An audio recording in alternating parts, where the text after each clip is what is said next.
Greetings. Well, after the historical vote cast at the United Nations on Thursday, 187 countries voted in favor of Cuba, backing the resolution that condemns the financial and commercial U.S. blockade against Cuba.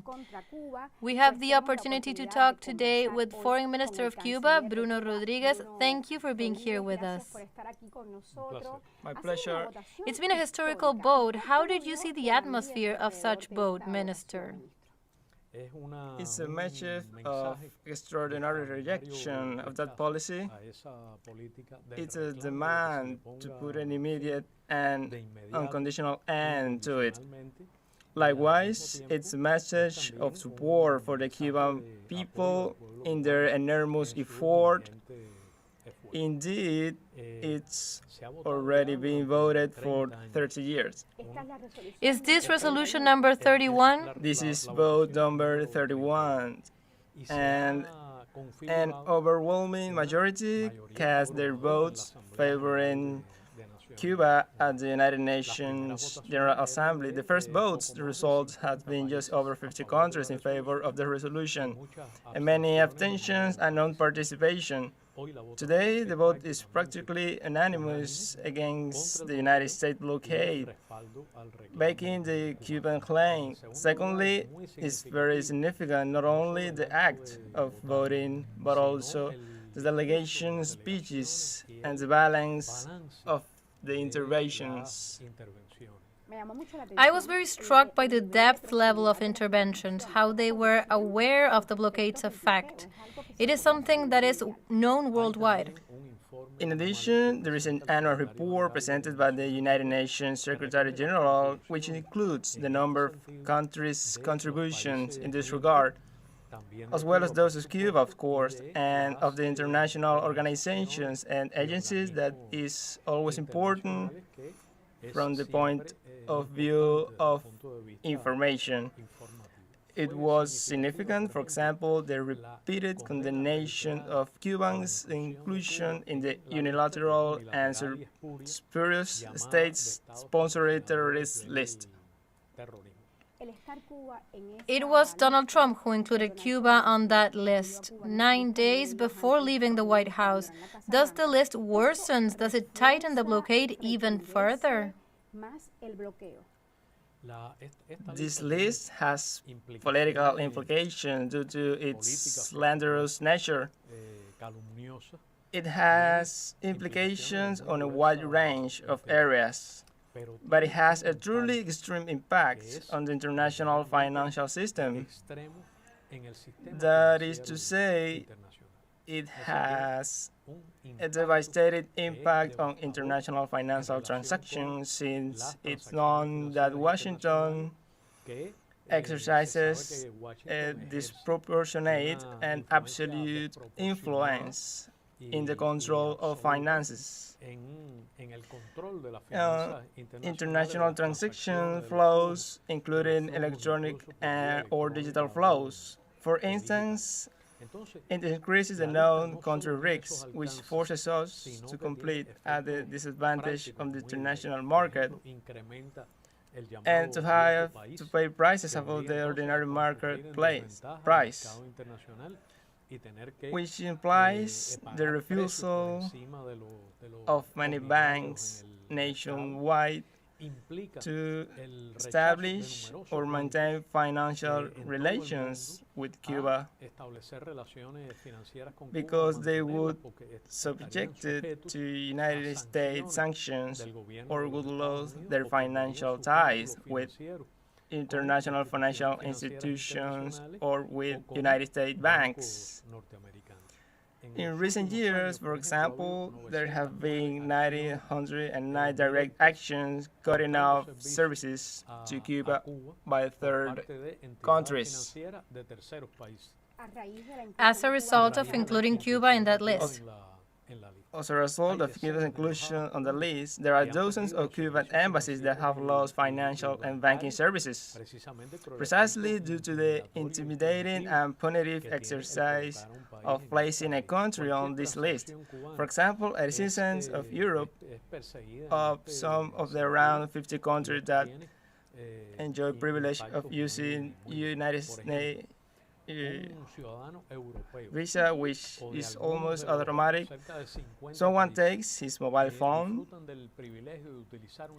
types in some data, and with that, he boards an airline and travels to the United States without any difficulty with her ESTA visa card.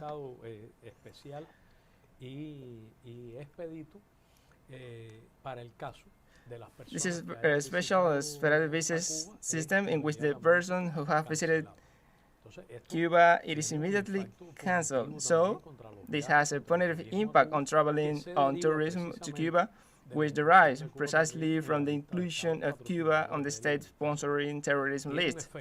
It has serious effect, even from the practical point of view on the Cuban economy. And also it has a very serious effect in relation to third countries, because it's markedly This was another denunciation that was heard quite frequently in the speeches of the different countries that took part in the two-day debate, the extraterritorial nature of the blockade laws. How is it reflected in the day-to-day relations with other nations? It is a fundamental quality that makes it a violation of international law, of the sovereignty of all countries, and it is very extraterritorial.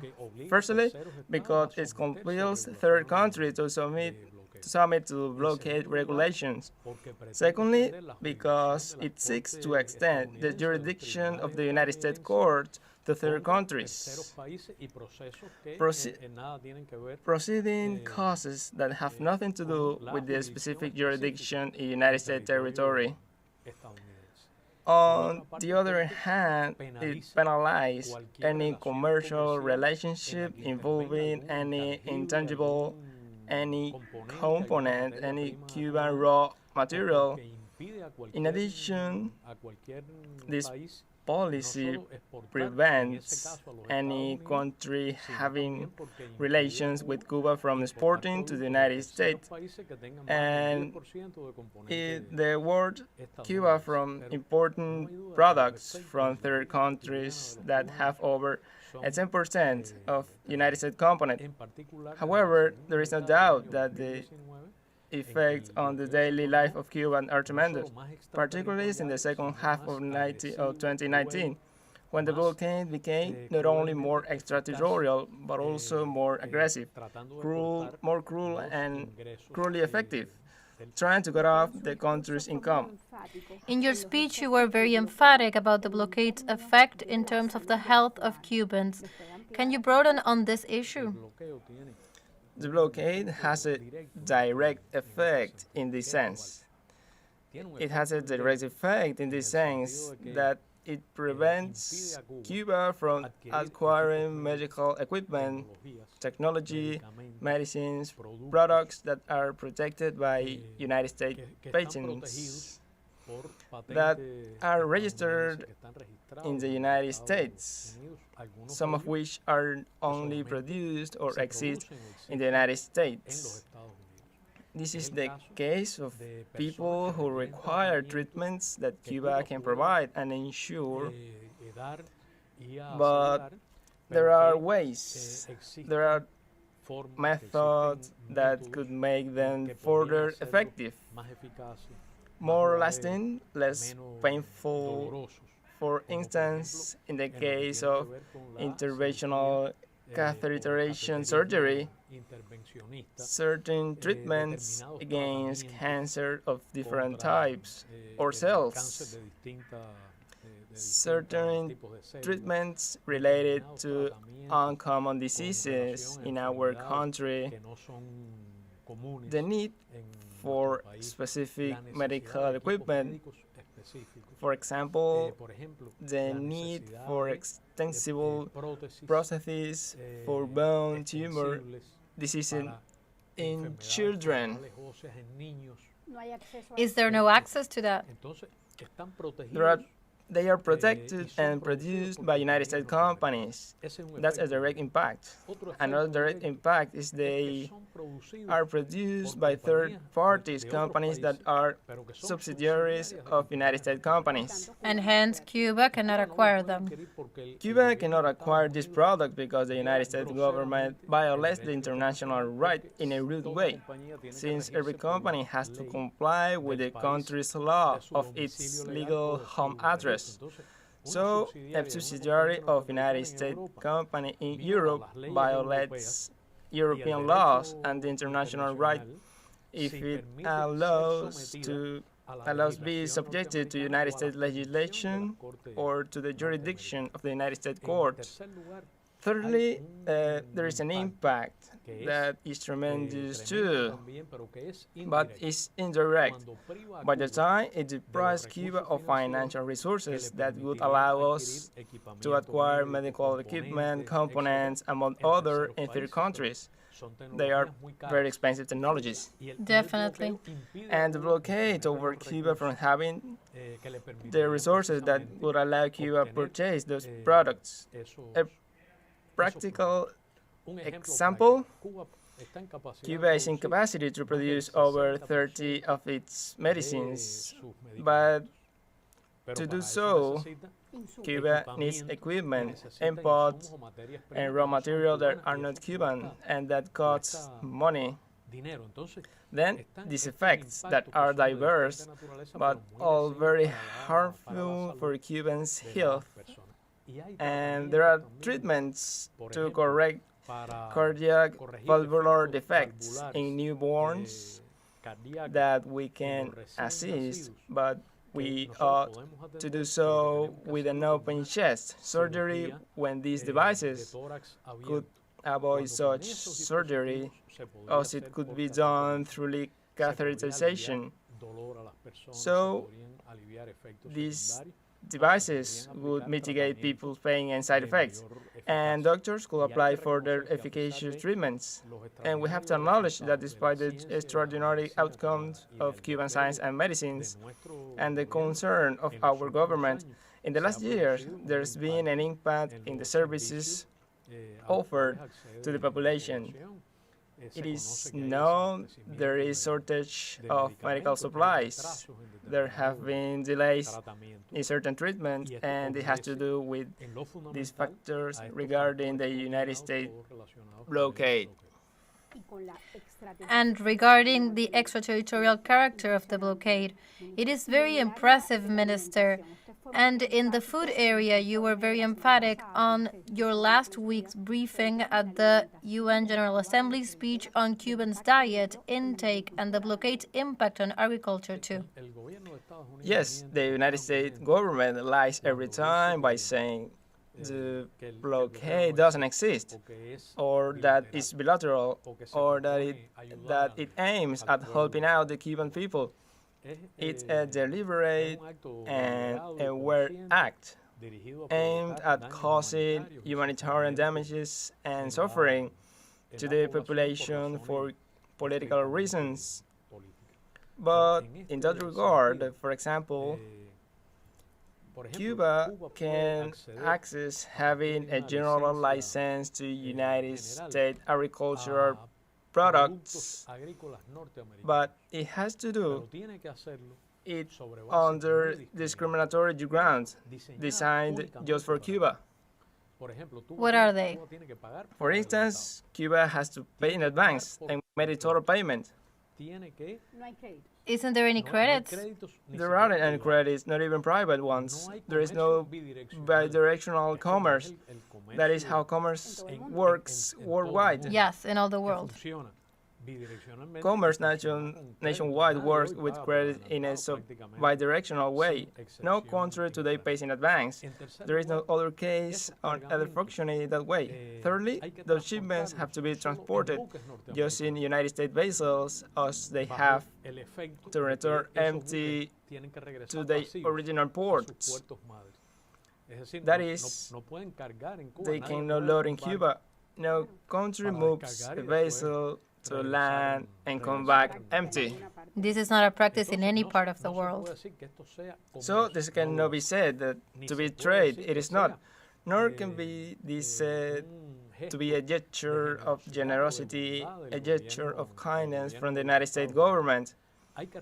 It must be recognized that United States farmers are strongly opposed to the blockade policy and that it has a conquest of these sectors that this can happen in a limited way. But it occurs in open violation of the universally recognized rules of international trade and freedom of navigation. That said, the blockade has a tremendous impact on the resources that Cuba could have to acquire food and to develop our agriculture. I was mentioning, for example, that only a part of the direct damage caused by the blockade in the last year, in the 12 months we are counting, we could have easily purchased the foodstuffs and raw materials necessary for what we call the basic family package. That is to say, this basic food package that assures the indispensable, which do not satisfy the needs but assures the indispensable. To whom? To everyone, to all families, to all people. And that it is mainly subsidized by the Cuban government. Highly subsidized, extraordinarily subsidized, and that this year's basic food package could easily be acquired with a part of the financial resources that did not reach Cuba due to the direct impact of the blockade during this period.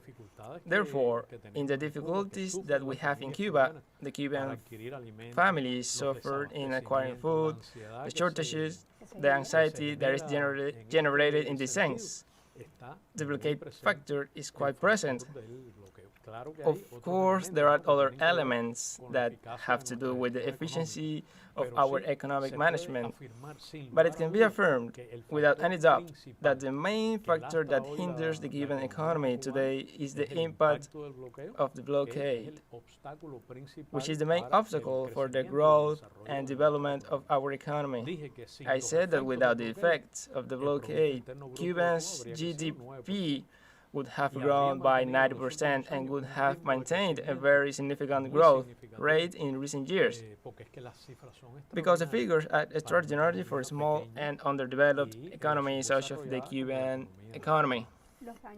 How much is the damage caused by the blockade in these more than 60 years? At current prices, to more than $159 billion. We are talking about billions, if it is the case of the United States. We are talking of billions of United States dollars, which is billions. But $159 million is an extraordinary amount of resources for a small economy like ours, or for any economy in the world, because we are talking about really important numbers. But that calculation underestimates the impact, because it would have to take into account the devaluation of the dollar and its relationship with the values of gold. So, if we calculate it at the value of gold, the damage is more than $1 trillion. That is to say, more than $1 million. A very high figure. An extraordinary figure for any economy. There is a doubt that this is a very high figure for any economy, even industrialized. So, this means more than $400 million per month. When the impact is compared with Cuban's income, it is an extraordinary proportion.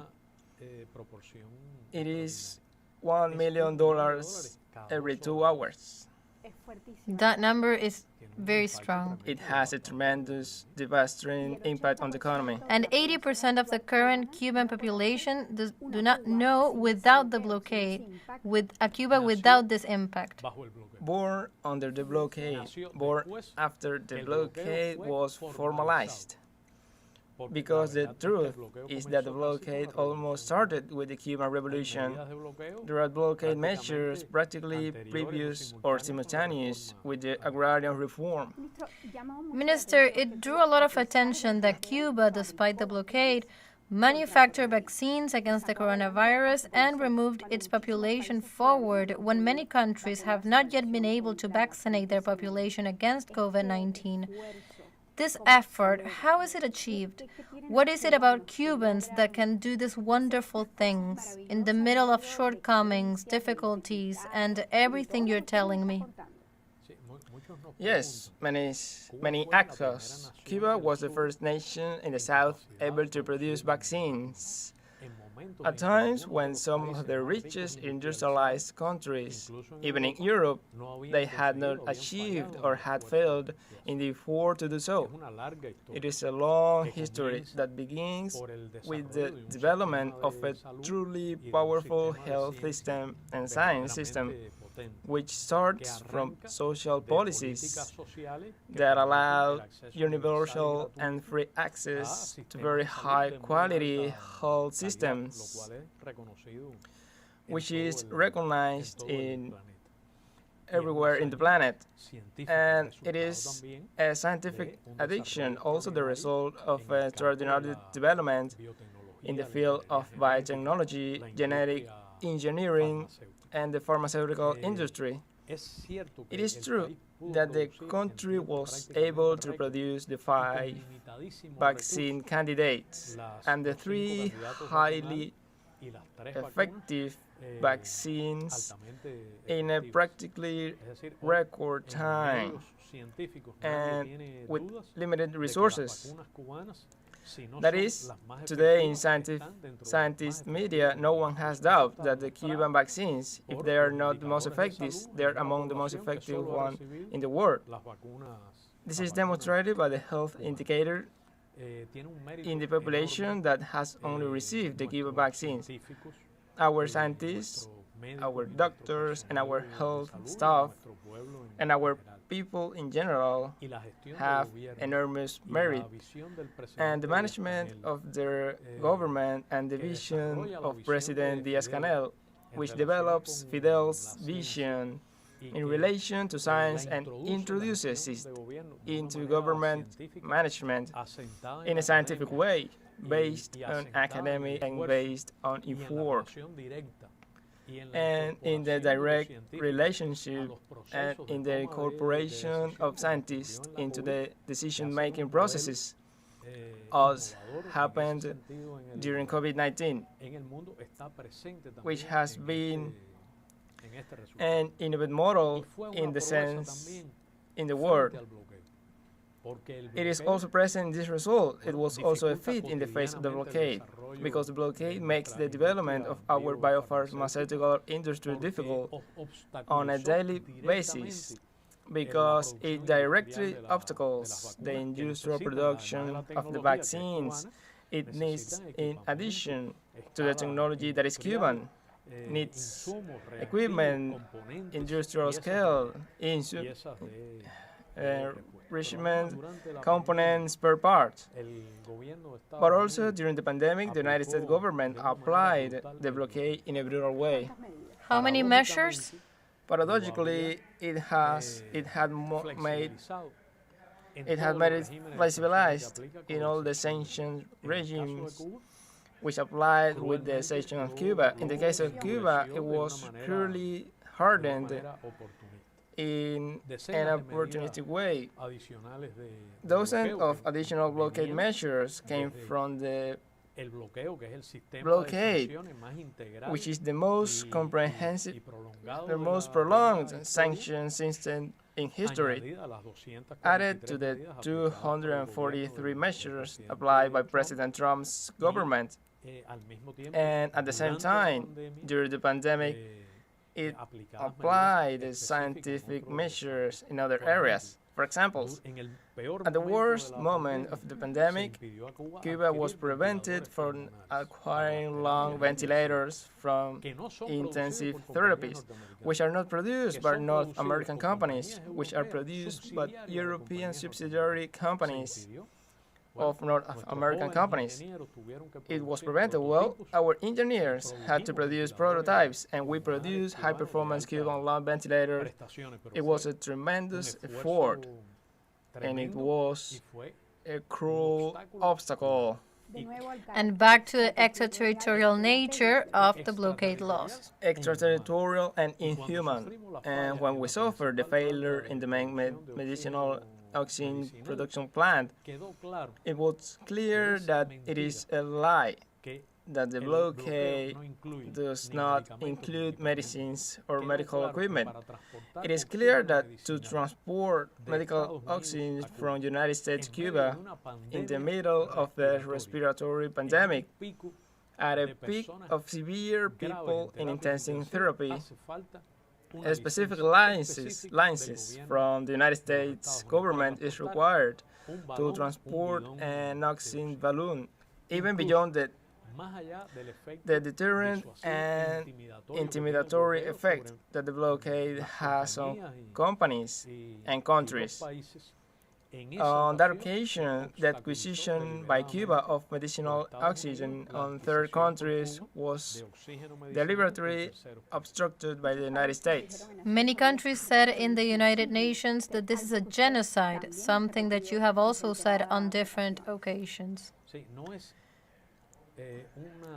It is not a phrase that reflects a feeling which would also deserve it. It is not an emotional expression that will perfectly justified and shared. It is not a definition of political scope.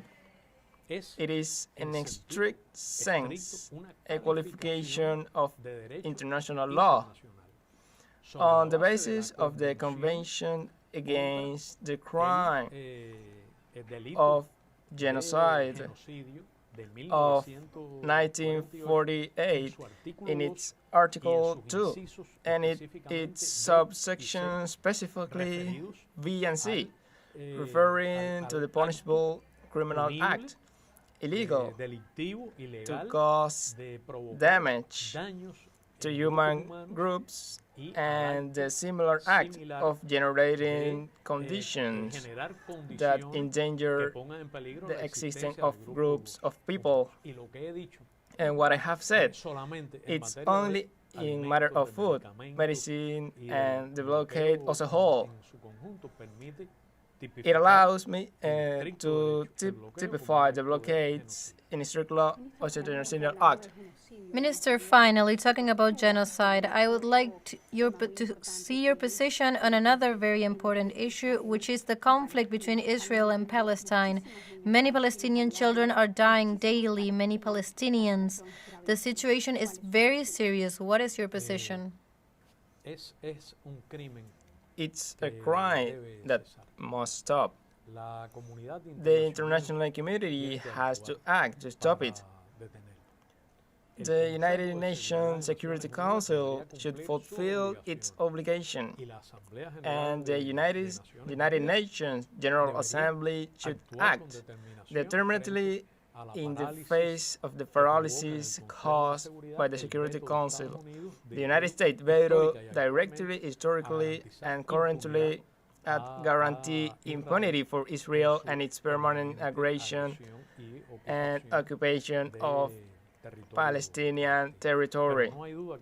But there is no doubt that a real international crime is being committed, a real massacre.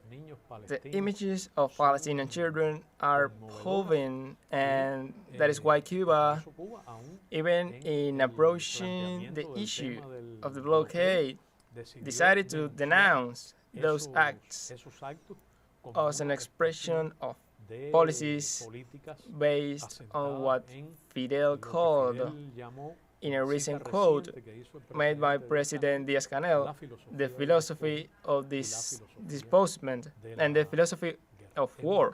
It's a crime that the international community has to stop. It is a crime that the international community has to stop. I agree with you, Minister. Thank you very much for being with teleSUR today, making these important reflections on Cuba, on the blockade, and on what is being experienced in Palestine. Thanks. Thanks. We go back to studios in Caracas, Venezuela.